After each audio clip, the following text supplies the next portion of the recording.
What's up, y'all? I'm Will here with Schedulefly, and this is the Restaurant Owners Uncorked podcast, one of the highest rated hospitality podcasts in the world, brought to you by us at Schedulefly.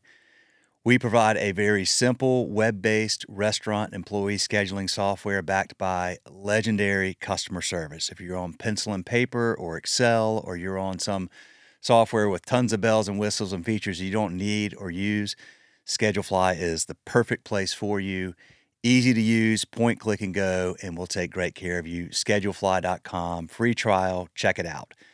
Also, this podcast is brought to you by our sponsors, Pop Menu and The Giving Kitchen and Kickfin, and you're going to hear about them in just a minute.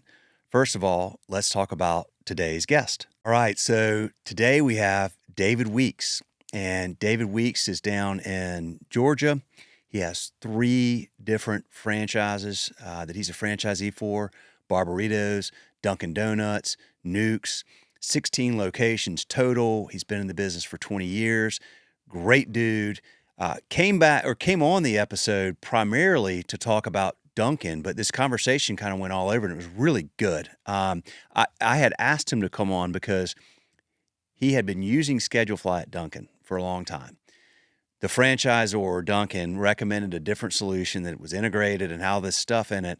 They left this summer, and after 2-3 months, he called me up and said, is there any way we could come back? And we just flipped him back on, and he came back on, and I said, look, we would like to get you talking about Schedulefly and talking about Dunkin to try to create some content that will help us spread our brand at Schedulefly across the Dunkin footprint. And that was really the objective here. I thought this would be kind of a short, quick episode. Well, we wound up talking about just the business in general, leadership, all that he's learned over the years, his concept that he tried to go on his own, and why that didn't work out, why he loves these brands. And so this is just a cool conversation. David's a great dude. You're going to see a very natural leader, leads by example, serves from a servant's heart, and has built a great business down in Georgia, in the Athens and the surrounding area in Georgia, a lot of small towns in and around the Athens area. So enjoy this episode. Great dude, very kind to come on and say some really awesome things about Schedulefly, and but just a wonderful example of a great leader in the hospitality business. The busiest time of year is coming. Is your staff ready for the holiday rush?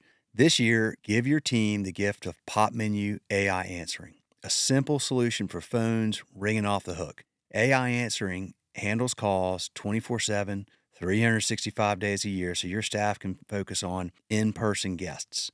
Customize your greetings and responses, answer common questions, promote specials and events, and send follow-up links to ordering and reservations. AI Answering handles it all while escalating more complex conversations back to your team. Never miss another tasty revenue opportunity. Pop Menu, the marketing technology platform designed to make growing your restaurant easy. Discover more AI restaurant tools that turn your to-do list into an already done list by requesting a demo today. For a limited time, get $100 off your first month, plus lock in one unchanging monthly rate at popmenu.com. Go now to get $100 off your first month at popmenu.com. Be sure to tell them that Will from Restaurant Owners Uncorked podcast and Schedulefly sent you. Y'all, this is a great business. I just told you what they like me to say. I will say that we have a lot of mutual customers at Schedulefly with Pop Menu. They all agree. Great product, great customer service, great results. Check them out, popmenu.com. This episode is also brought to you by The Giving Kitchen. Giving Kitchen provides emergency assistance for food service workers through financial support and a network of community resources.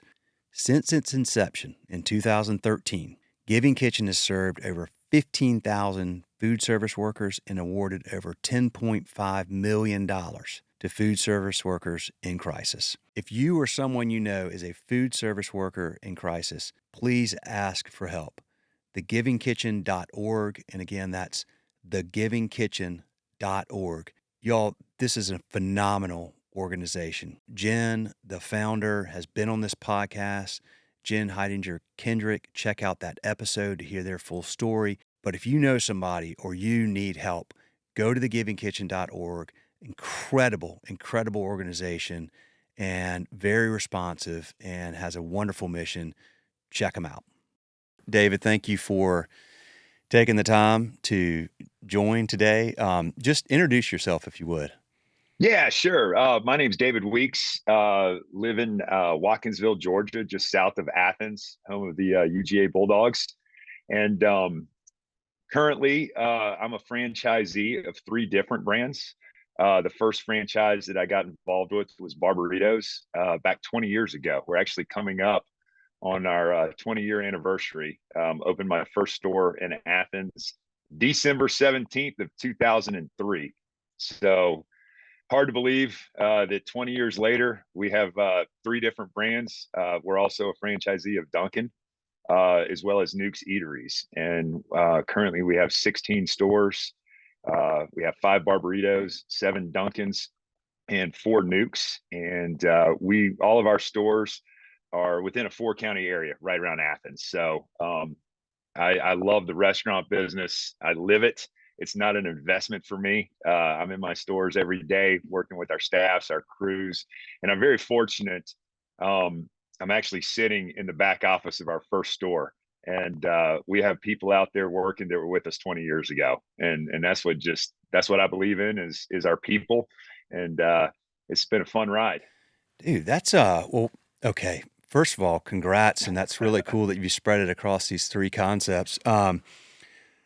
I'd love to, boy, I have a lot of things to ask you, but I Sure. want to focus primarily today on Dunkin'. But what did you grow up in this business, or how did you get So dialed yeah, in? that's a great question. No, I did not. Growing up, I had my own landscape company. I call it a landscape company. Basically, I would cut grass, lay irrigation pipe, throw pine straw. So I started doing that when I was 10 years old. Always wanted to own my own business. Was fortunate enough to play football at UGA back in the early 90s, and I bounced around a couple corporate jobs out of college, but I always knew that I wanted to eventually own my own business. I just didn't know what. And I looked at a lot of different concepts. One thing that I do know about myself is that I'm not a very creative person when it comes to recipes or marketing or things like that. I like to work hard and I like to build teams. That's what my strengths Yeah. are. Okay. And so anyway, I'll give you the quick executive summary here. I was looking at a lot of different franchises. I was looking at sporting goods stores, printing presses, and then I started looking at some restaurants. And back in those days, my wife and I had been married for about 2 or 3 years. I had a 1-year-old. My son, who's 21, was 1. And I started looking at restaurants uh, because it was fascinating to me, although I'd never worked in one. And I quickly realized that to get in with the big boys, the McDonald's of the world, the Zaxby's of the world, Zaxby's was just starting out, you had to have a lot of money. And I Hmm. didn't have any money. Gotcha. And so a buddy of mine who I played football with at Georgia, his brother opened Barberitos in Athens in 2001. And I went down there to support them. And I had my first burrito and I fell in love with it. And that day I told Downing, I said, "Hey, you going to franchise this concept?" He said, "I'm just trying to survive right now. But if I do, you'll be the first one to call." And so he called me 6 months later, and the rest is history. But one of the philosophies one of the things that really got me in the restaurant business, I was talking to a buddy of mine who was one of the original Zaxby's franchisees, and yeah, I didn't know anything about the restaurant business. I knew it was hard work, and I asked him. I said, "Tell me why you got in the restaurant business. I mean, I hear how hard it is and the failure rate of restaurants. Why'd you decide to do this?" And he looked at me and said, "David, I'm not in the restaurant business. I'm just having all my friends over for lunch and dinner every day." And that was kind of the Ah, aha moment for me because my wife and I loved having our neighbors over, cooking out, entertaining. And so that's been my philosophy that I've taken to this business is when you come into one of our stores, you're coming into my living room, and we want to make yeah. sure we have a great product, clean facilities and great hospitality. So never in my wildest dreams, all I want to do was roll burritos back in 2003. I had no idea where this journey would take us. So he calls you and you open your first franchise location, um, Right. back then, and you grew through Barberitos first. Correct. And we were very slow growth because I didn't have dreams to be a multi-unit owner at all. Yeah. I loved what I was doing. And so, we opened our second Barberitos in 2005, and it took me another 4 years before I opened my third in 2009. In the meantime, I've had several failures as well. I branched out on my own to start a new concept. It was a good concept, but after 6 months, we crashed and burned. So I converted that store into our third Barberitos. Hmm. And then we the Dunkin people. I was working with a broker to try to find another Barberitos location, and he was working with Dunkin. This was back in 2010, and he said they really wanted to expand out into our area, and would I be interested? And I said, well, I don't know anything about coffee and donuts, but if you're saying they're interested, I'll talk to them.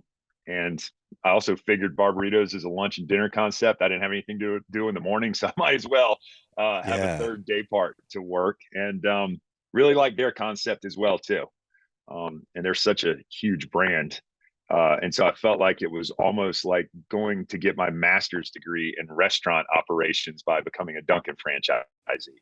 So a lot of great Yeah. experience being able to work with them. Yeah, they have it dialed in for sure. There's like how many? Like, it's like over 9,000 Dunkin' locations now, or Golly, something like that. I think nationally, but I think globally they're up to about 15,000. That's crazy. And it's now Dunkin', not Dunkin' Donuts. Is that right? They That's rebranded. correct. Yeah. They did. They dropped the donuts, and America runs on Dunkin'.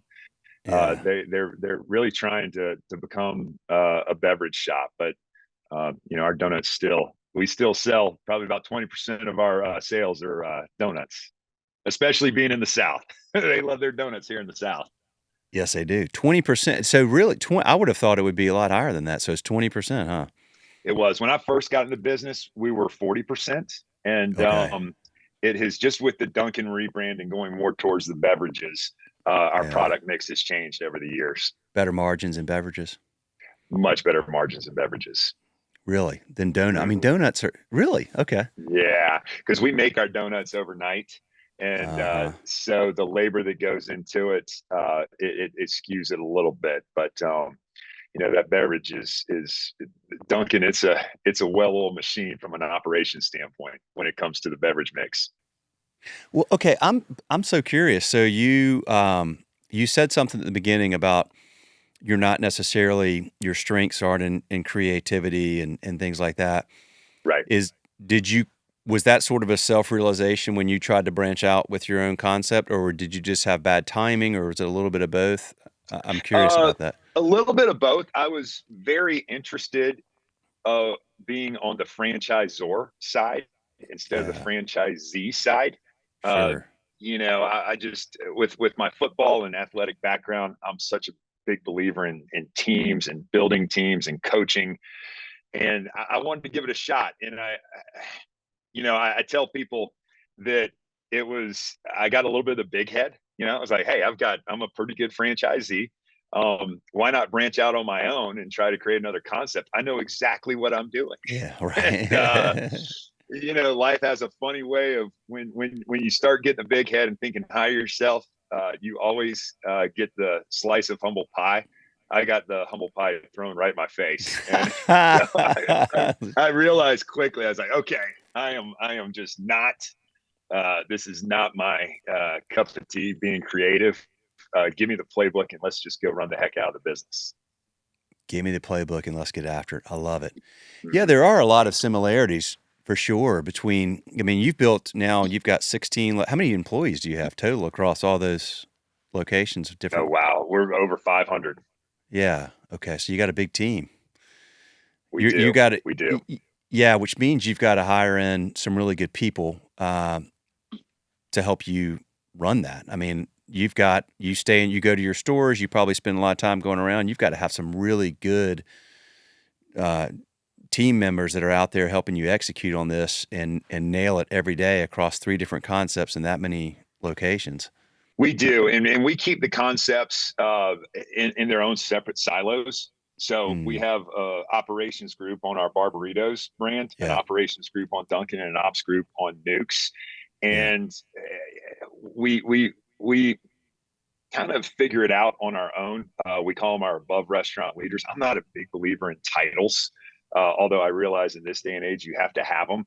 But Yeah. all of our ops people that are above our general managers in our locations, they've been with me since the beginning. Our director of ops on our Dunkin side, when I opened our first Dunkin, it was actually a combo Dunkin Baskin location. Yeah. She was our cake lady. Okay. And I saw some leadership potential in her. I had to really convince her to become the general manager of that store.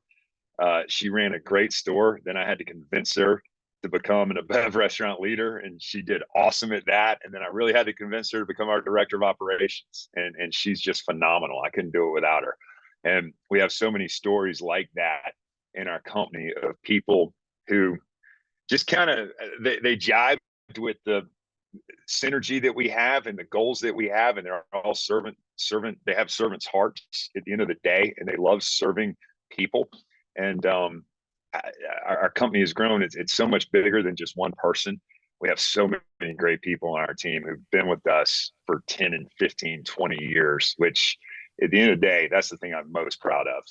What would you say? Because there's a lot of people, David, that are in your shoes right now, where they're young, maybe they're not even young. Maybe they've been in corporate America a long time, but Right. they know that corporate America is not what they want, either for their career going forward, or maybe they need a change of careers.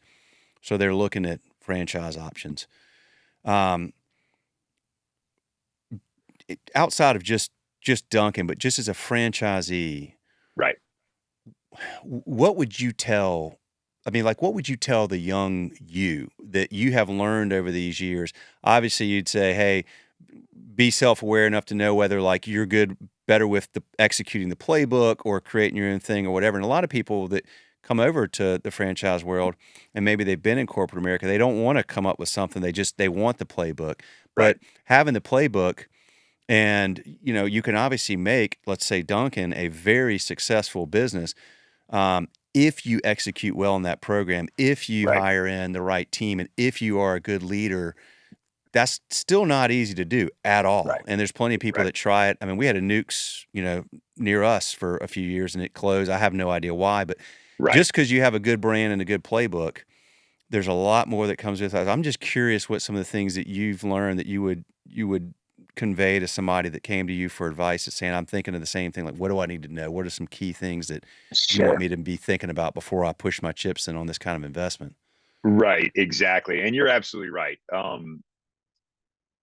I've seen it even in Dunkin', when they I don't want to, they get a franchisee involved in it that doesn't have the right attitude coming into the brand, and it doesn't work.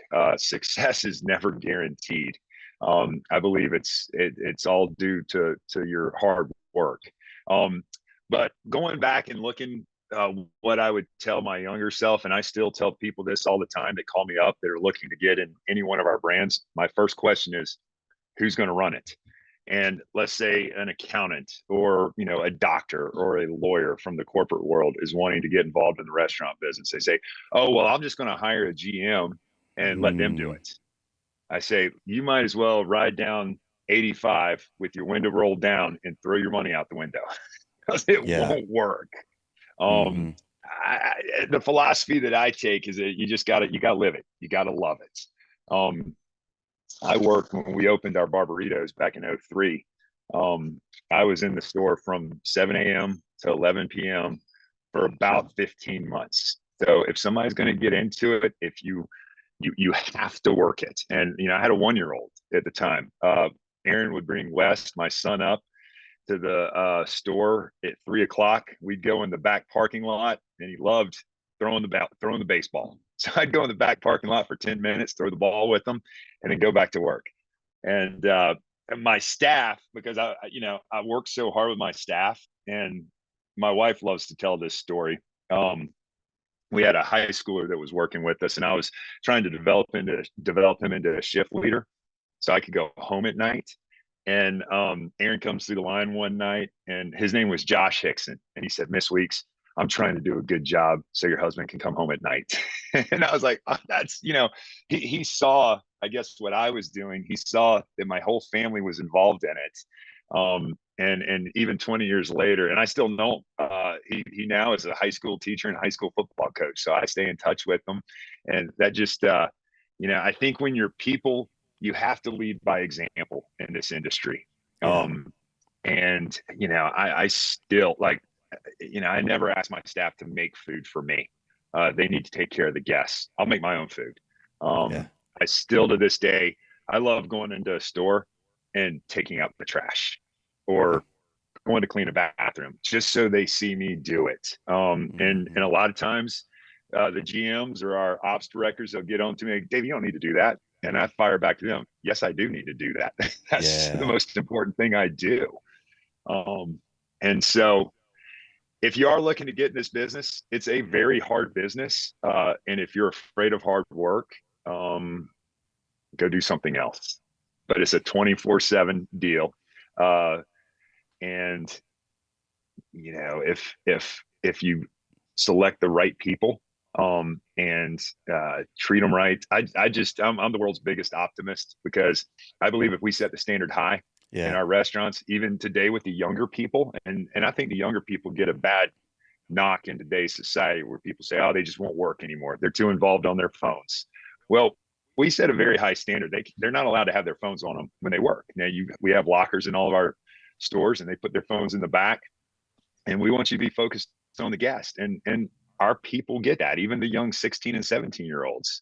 And so we work very hard at our standards, and making sure that people understand the why behind everything we do. Because a 16-year-old is not going to understand why I can't have my phone when I go to a lot of other concepts, and I might see that cashier with a phone in their back pocket. Why can't I do it here?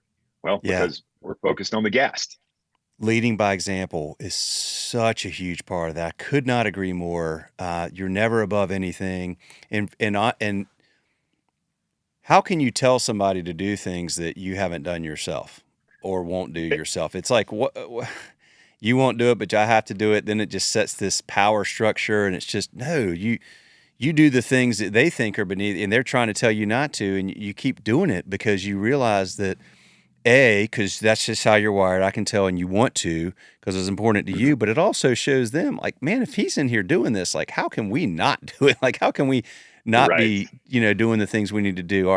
Did you ever watch the movie Braveheart? Oh, one of my favorites, man. That's Well, okay, when I get the password question of what is your favorite movie. Now I've got a lot of other secret questions. Braveheart. Braveheart. There you I love go. it. There's that scene where William Wallace is talking to Robert the Bruce. He's like, they will follow you if you will just lead them. Like, Right. to your point about like the phones and everything else, like I think they get a bad rap, but a part of it's because they don't have good leadership. Like, we're not like, we don't like, it's almost patronizing to set these expectations so low for these kids these days. Like, well, they have to have their, no. Freaking be a leader, like, show them the way, show them an example, give them something to aspire to, and, lead them, and they'll follow. So that's exactly what you're portraying there. Agree 100%. We talk, we have bi-weekly GM meetings. I'm meeting with our people all the time. And that's one of my favorite things that I like to tell them. I say, our standards are up here. We have very high standards. All right. Yeah. I might not be asking a 16 or 17-year-old or a college kid, or shoot, we even have people in their 40s and 50s that are on our team. I'm not going to ask them to go above my standard. If I can get them as close to my standard as possible, then I consider that to be a win. Yeah. And again, too, it's all about leadership, and I think that's become a lost art, is leadership in the restaurant business. All right, y'all, it is time for a little mid-episode break. We're going to talk about Kickfin. Thousands of restaurants, bars, and breweries use Kickfin to tip out their employees instantly. No cash required. With Kickfin, tips go directly to your employees' bank of choice the second their shift ends. It's a really simple solution to a really big problem, because if you're still paying out credit card tips in cash, it's costing you. Time-consuming bank runs and cash counting take managers away from work that matters. Cash is hard to track, which leads to accounting headaches, and it creates the perfect opportunity for theft, human error, and compliance issues. Bottom line, there's never been an instant secure way to pay out tips until KickFin. It's an easy-to-use software that sends real-time, cashless tip payouts straight to your employees' bank accounts 24/7, 365. KickFin gives managers hours back in their day, makes reporting a breeze, and protects your business from risk. Most importantly, employees love it. Restaurants can have KickFin up and running overnight. Employees can enroll in seconds. No hardware, no contracts, no setup fees. Visit kickfin.com for a personalized demo. See how restaurants across the country are digitizing tips with KickFin. All right, that's what they asked me to say, so I say it, and it tells the story very well, but I like to add this in. We referred a customer that we know and love very well, Sup Dogs, to KickFin. Sup Dogs has been a customer for a super long time. Trust them very much with their opinion on these types of tools. They started using KickFin. I asked Brett, the owner, recently how it's going. He said, KickFin is perfect. It's going great. Exactly what we were hoping for. So there you go. Kickfin.com, y'all. Check them out. Let's talk a little bit about Dunkin specifically. I mean, we're doing, I approached you about this because you had, I think the franchisor had recommended different software. You had been with Schedulefly a little while. You've got your stores there, and you're like, hey, man, they want us to use this. So you switched, and then you called me a couple weeks ago. You're like, hey, man, like, we want to come back, and like, is there any way to make it easy? And we just turned it on, and it was great. But so I want to talk a little bit about that because, our goal, I mean, one of the things I see when I see you coming back, and then I see another franchisee out in Kentucky that has like 6 or 8 locations, and they're like, they're real happy. They keep growing. They keep adding. I'm like, okay, well, our big issue at Schedulefly has always been, you asked us before we started recording, like, how long have we been doing this? And I mean, we've been doing it 16 years. We've grown through word of mouth. We have 5 people in our team, and we've had the same 5 people for 16 years. Our big challenge is awareness. Like, we don't have the resources to deploy into creating awareness. We don't have a sales team. But I'm sitting here thinking, well, I got 2 really happy franchisees, one who left and came back. Right. Clearly there's something that we do that is for the right people, a good fit, not for everybody at Dunkin, but there's probably a lot more that.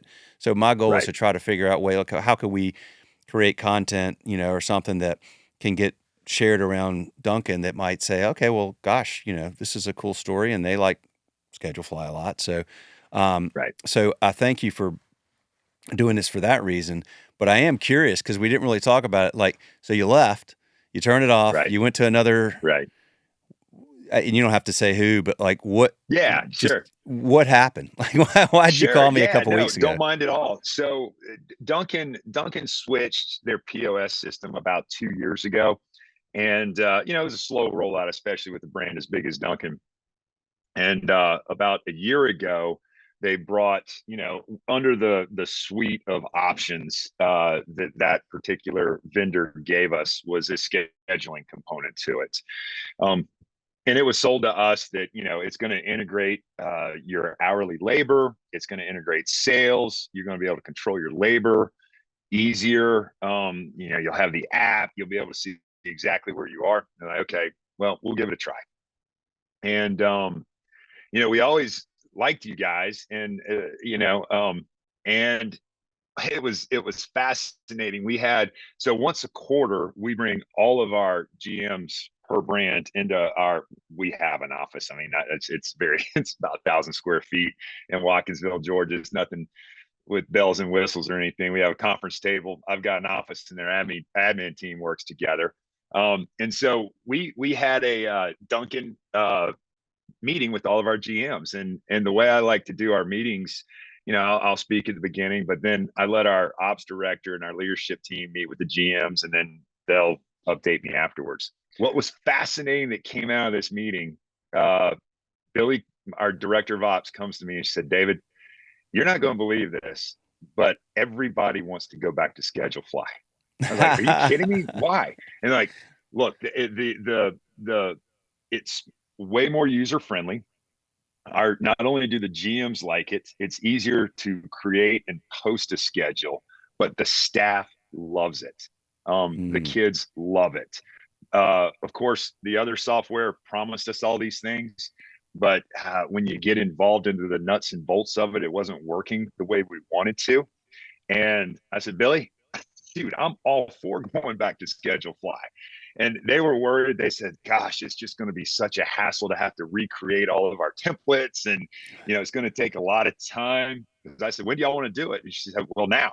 I said, okay, let me make a phone call. She goes, I know it's probably going to take 6 weeks for us to get this thing ramped back up.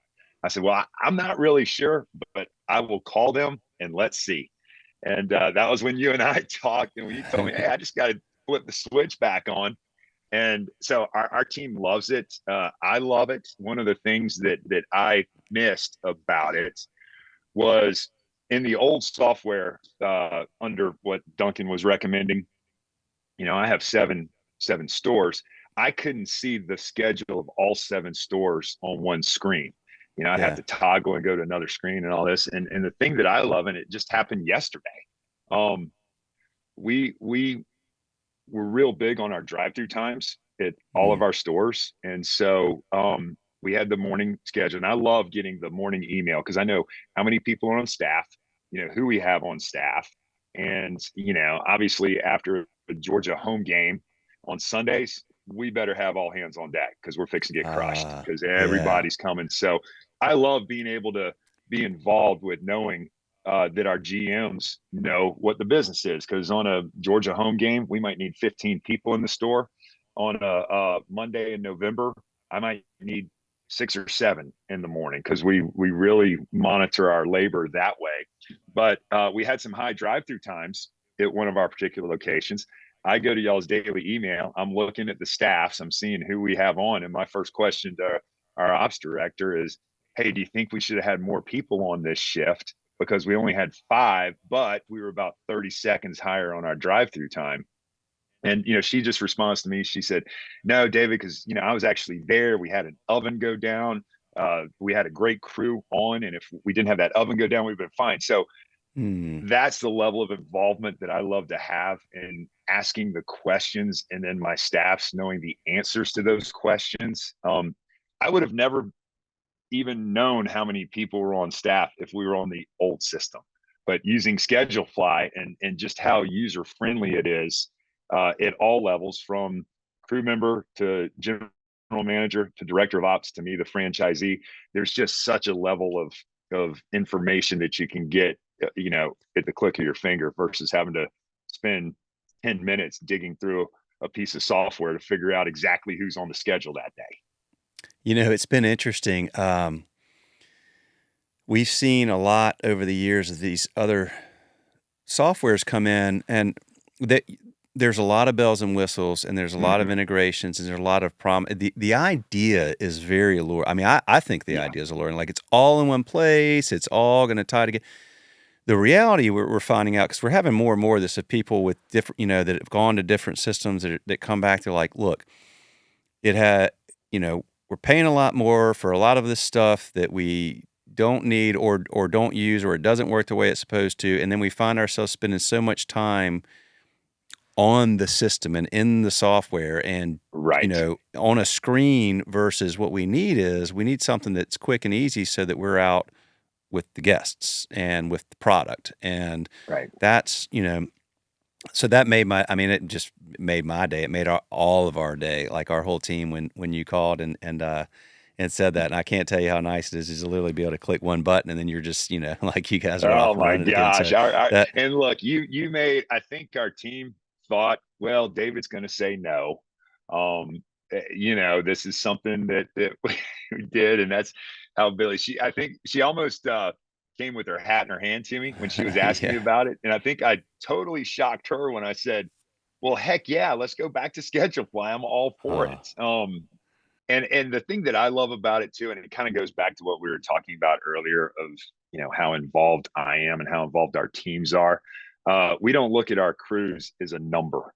I love looking on there and seeing the names, and mm, knowing, hey, in the afternoon, gosh, we got Brittany on as our shift leader. Boy, this is going to be a great shift, and yeah, just being able to I see that if we have a great drive-through time on a Friday morning, knowing who's on that shift and just, sending them a message, hey, awesome job, awesome job. So it allows me to have that personal touch with our staffs, and then all the other, things that you guys have is like, for instance, a big deal for us is the birthday component. I Yeah. can look on the thing and it tells me whose birthdays it is that day, and might write them a little card or a little note or a text, hey, happy birthday. And it makes everything so much more personable for us. And I didn't realize how much I missed that when we were with the corporate recommended software with it. Yeah. So I just love the personal effects that you guys have with Schedulefly. Awesome, man. Um, well, we appreciate it for sure. Tell me, just sing some praises of Dunkin', because Dunkin's Yeah. it's an amazing story. What's happened with that company and that brand over the last couple of decades is just phenomenal, and you're just kind of taking over the world. So just tell me if you were talking to somebody that was looking at different options and was thinking about Dunkin', what are the things about Dunkin' that you really love as a franchisee? The thing I like about Dunkin', and I've seen it go from when I became a franchisee. They were a privately held company with a venture capitalist group. Then they went public. All right, so for about 9 years, it was a publicly traded company, and then Inspire Brands out of Atlanta just took them private again. So I've seen the spectrum of it, but the thing that I really like about Dunkin', especially on their corporate side, it's still got a family atmosphere to it, and I Mm, think that was how they grew, especially starting up in Boston. And everybody's seen all the funny YouTube videos with Ben Affleck and the Saturday Night Live skits and whatnot about Duncan and yeah, the Yankee accents and all that kind of stuff.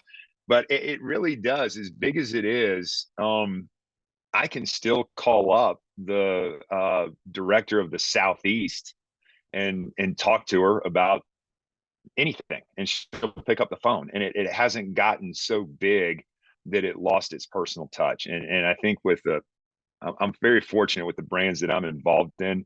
There is that personal touch because when I was young and in my 20s, I wasn't a good fit for corporate America, and I realized that pretty early on. Funny story: one of my first jobs was at a bank, and I was a manager in training at the bank. And first thing I had to do was learn the teller side, count money and whatnot. I remember one time I miscounted my drawer, and the head teller, they wrote me up for miscounting the drawer. So, I'm getting like a demerit. And, I probably said some things I shouldn't have said about what they could do with that sheet of paper. And I still remember that story now. And we, unfortunately, we write people up, but I always tell people I don't want to write people up just for stupid stuff because of how I am. I don't want to get written up by anything. I mean, gosh, we're out here trying. You make a mistake, let's coach them up and go. But I just knew I wasn't a fit for corporate America. And Dunkin' and Newks and Barb's, before you and I got on this conference call, we were meeting with the head chefs of Barberitos, talking about our chicken and our steak and what can we do to improve upon it. And my thing was, I said, guys, I've been doing this 20 years. There's nothing. It's awesome. The product is amazing. Don't mess with it. So, I appreciate the human touch that we get with all of our brands, especially with Dunkin', as big as they are, that they still take that approach to their franchisees. uh, I think. What year did you graduate college? 95. I graduated in '96, dude. We the exact same. I went to a bank. I was Right. I was at Nations Bank, and I was like, man, I just shot my mouth off too much. They're like, dude, you don't do that. I Like, did you don't too. say what you think. I'm like, of course I say what I think. This sucks. This is stupid. We should fix it. It's like, no, no, no, no, no. You just fall in All line. No, right. I don't. I'm not doing. I'm not the fall in line How guy. how Sorry. long Like, did you last at Nations? I was there from the fall of '96. I lasted 3 years. But what happened Oh is, wow. well, I started in Wrightsville Beach, Hmm. um, in a branch, and after I realized pretty quickly, I was like, if I live in Wrightsville Beach and work in this branch in Wilmington, I'm never going to amount to anything because Yeah. I'm having too much fun. I need to get back to Charlotte where this Yeah. bank is headquartered and try to do something there. So I go back there. And the good news for me, I was in sales and I was in cash management sales, and I had Eastern North Carolina as my territory, so I traveled a lot. So I wasn't there Right. I was on the road a lot, which I liked. Hmm. Um, then my wife wanted to get into my fiance wanted to get into acting, so this is like right after the Nations Bank of America merger. So I get Yeah. them to move me to L.A., and I'm already kind of like realizing this is probably not my long term play. But I move Yeah. out there, and the culture was toxic after that, and Right. I was like, I can't do that. I mean, like, we were like we were young. We didn't have any money, but we also didn't have any debt. We didn't have anything like, Right. so that was when I kind of got started in the entrepreneurial world. But yeah, I knew that. Look, man, if you're wired that way, Yeah, just, the exactly. earlier you recognize that, the better. And there's so many opportunities, whether it's starting your own business or buying into a franchise. Right. But if you're wired into like, look, I have strong opinions. I know what I believe, and I'm willing to work really hard, Yeah. and try to find people that are aligned with the way I like to do things. Then, Right. then this is a great opportunity, whether it is starting a business or being a franchisee. You're much better served there than following that normal path of like, well, now after college, now I got to get into corporate America and I got to get a job and I got to not necessarily like know enough about Right. yourself, or you'll find out real fast in corporate America if you're not cut out. Um, but it's wonderful that Yeah. there's so many good opportunities now. I would imagine with Dunkin', I mean, I know there's an investment, but it's not the same kind of investment probably as if, I don't know, like if you're starting like a Chick-fil-A or something like that. Right. Like Right. Right. you could, Yeah. It's the other thing that I believe in the franchise world is your input costs have to work out with the volumes that you can potentially do. I've seen people get in trouble of, let's say in the Barberitos world, they might spend $750,000 to open a store in 2,000 square feet, and they can't make it because their debt service is so high.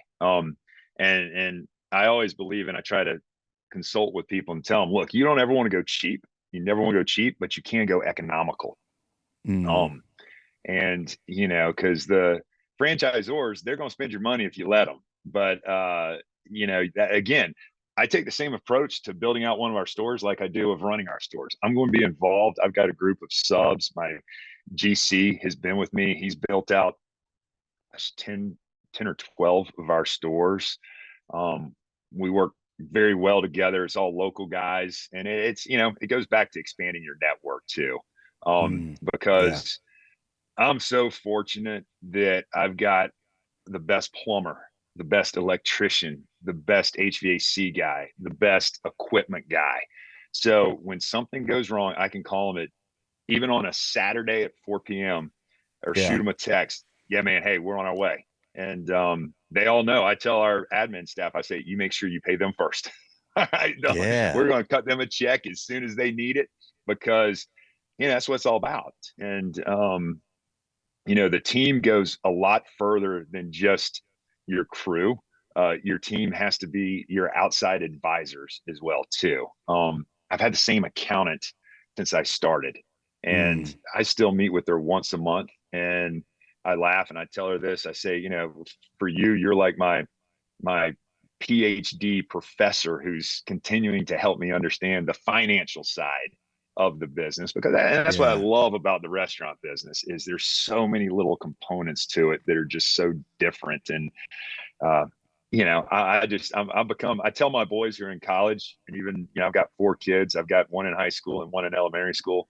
I tell them, I say, guys, look, your dad, I'm a better student right now at age 50 than I ever was at age 20. Don't yeah, ever lose the thirst for learning.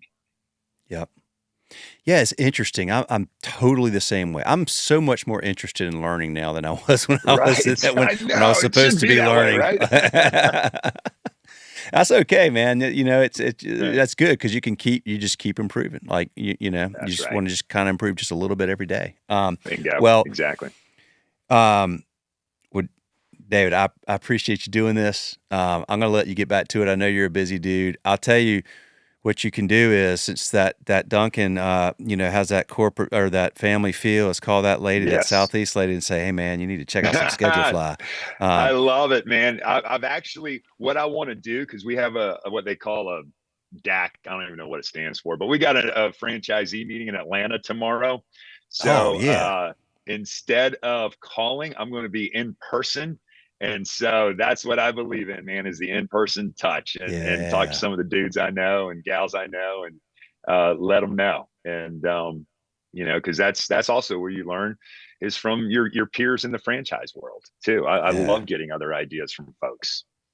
Well, we'll get you the. You can send this episode around and share that, when we get this up. But Yeah. yeah, I mean, anybody. I mean, you've got my cell, and you're welcome to hand Yes. it to anybody. I mean, it's on our website, like on our public site. I Yeah. don't. I'd love people to have that. By the way, I don't know if I told you this, but this is what when you call me. This is it, man. That's my Love phone it. right there. The flip Um, phone, yeah, a man. minimalist. I've been thinking about going back to that myself. I did it 3 years ago, and there's a little adjustment. I mean, I had an iPhone 11, and I was used to that, but Right. this has been good. It's a good thing. Right. That's Um, awesome. well, look, I'm in Charlotte. I come to Atlanta every now and then. How far are you? I know you're in a bunch of cities, but like are you like kind of 30 minutes from Atlanta or 2 hours Yeah. from No. Atlanta? So Athens is about an hour and a half from Atlanta. Okay. For me to get to Charlotte is 3 hours. So when you Yeah. come down 85, Yeah. you take exit 441, takes you right to Uh-huh. Athens. So Okay. it's not that far. And our stores, we're in the four counties that touch Athens. So Okay. we do get close. I mean, I've got the closest store I have to Atlanta is probably, and Atlanta's gotten so big now that, Yeah. I mean, Gwinnett County is considered Atlanta. I Yeah. touch up to Gwinnett County, but I Okay. still, like I said, I believe in knowing what you know, and being self-aware. I have no interest in going to Atlanta where Mm. all those people are and everything. I love the small town feel. Yeah. Um, and just being in to get in with our folks, and support the local high schools. And Yep. my wife laughed. She said, David, every time I walk around, your logo is on the back of every t-shirt that these kids wear for, a 5K race or their high school football team. I said, well, that's the way it should be. If the Yeah. community supports me, I'm going to give back to them. Yep. I love it.